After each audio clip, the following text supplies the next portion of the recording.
Please pray with me. May these words that I speak be grounded in my soul, encouraged by the God presence in me. And may these words that you hear be captured by your soul, enlivened by the God presence in you.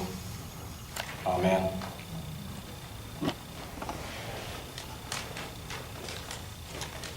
Grandma said, when your sight surpasses what's plainly in view, pull your head from the clouds, keep the ground to your shoes. Now let's finish the story with no Milky Way. It's improper that folks get so carried away. Or is it? One way of looking at Jesus' life is to see him as someone who got carried away. Or perhaps more to the point, someone who departed the text. How ironic that in his time, and even in our time, it would seem that when someone breaks with convention and tradition in the name of open, all-embracing, unconditional love, that you are actually getting carried away. But just like Opus in the children's story, who wasn't content to live in a dull, predictable, lifeless, black and white world, so Jesus wasn't content to just go along with the religious, cultural, and political expectations of his time. Rather, he brought light and he brought color to the world by embracing and embodying love, the very essence of God.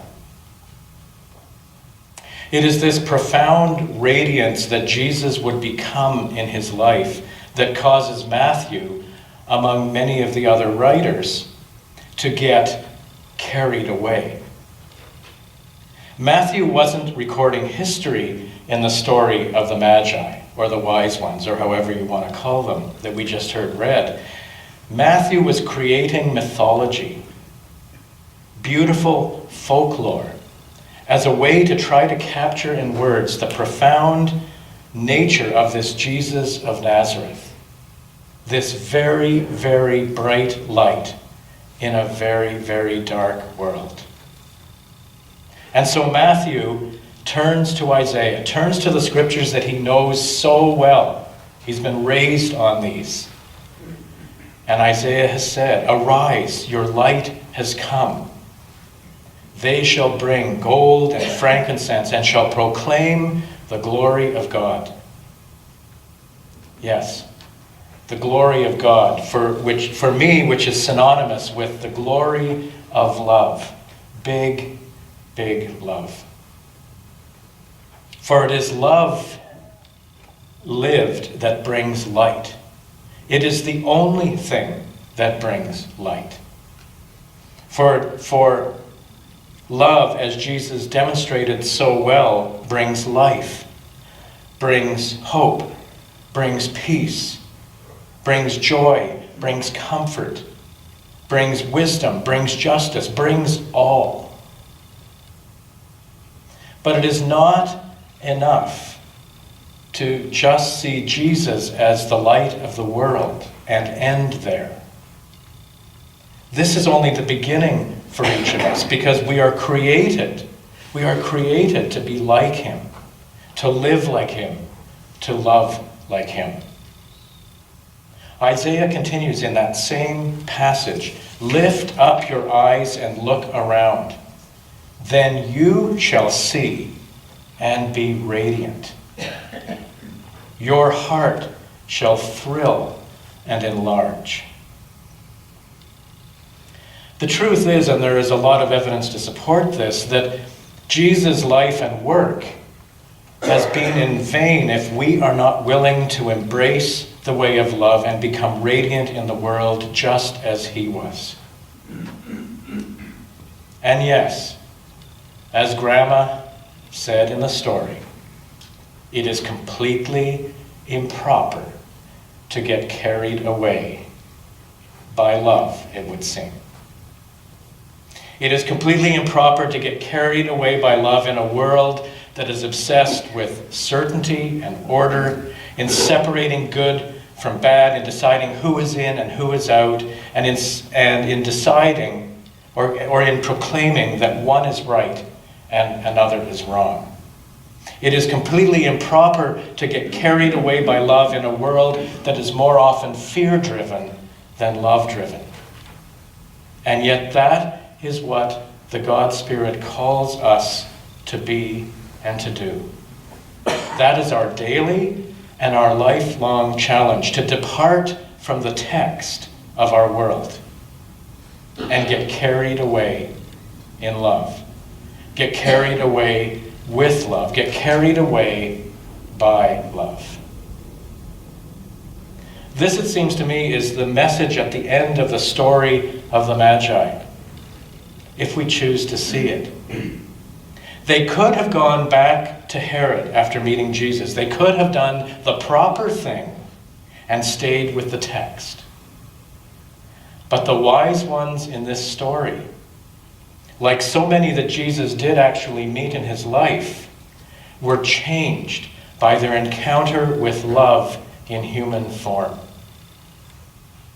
They were transformed by the light they found there, and they went home another way, changed by the experience. They departed the text.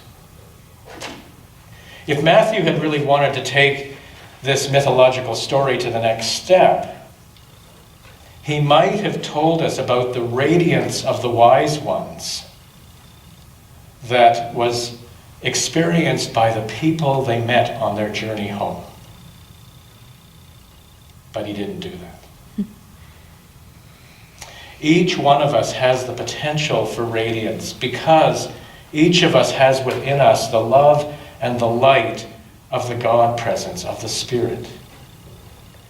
But like Jesus and like Opus, we need to open our hearts and our minds to our own soul light and allow it to shine. Maybe we need to put on pink bunny jammies. I keep going back to a quote I used during Advent. These were the final words that Granny Rose wrote at the end of her own eulogy. And she said simply and profoundly, "Love is key." With that in mind, I want to end with this beautiful poem. And unfortunately, I don't know who wrote it, but it's a poem called "The Key." In this life, there is a key you must look past your eyes to see. Deep inside of everything, this is where true beauty sings. Look with your heart and with your mind, where you will surely find in time the soul holds tight the inner light, wherein your own real beauty shines. In this life, there is a key you must look past your eyes to see. Deep inside of everything, this is where true beauty sings. Look with your heart and with your mind, where you will surely find in time the soul holds tight the inner light, wherein your own real beauty shines. Love is key. There is nothing about this that is new at all, but choosing to embrace love a new way, as a new way home, will bring radiance to our lives and to our world. Oh, that we might all get carried away. Depart from the text and shine. Shine, light, shine. Amen.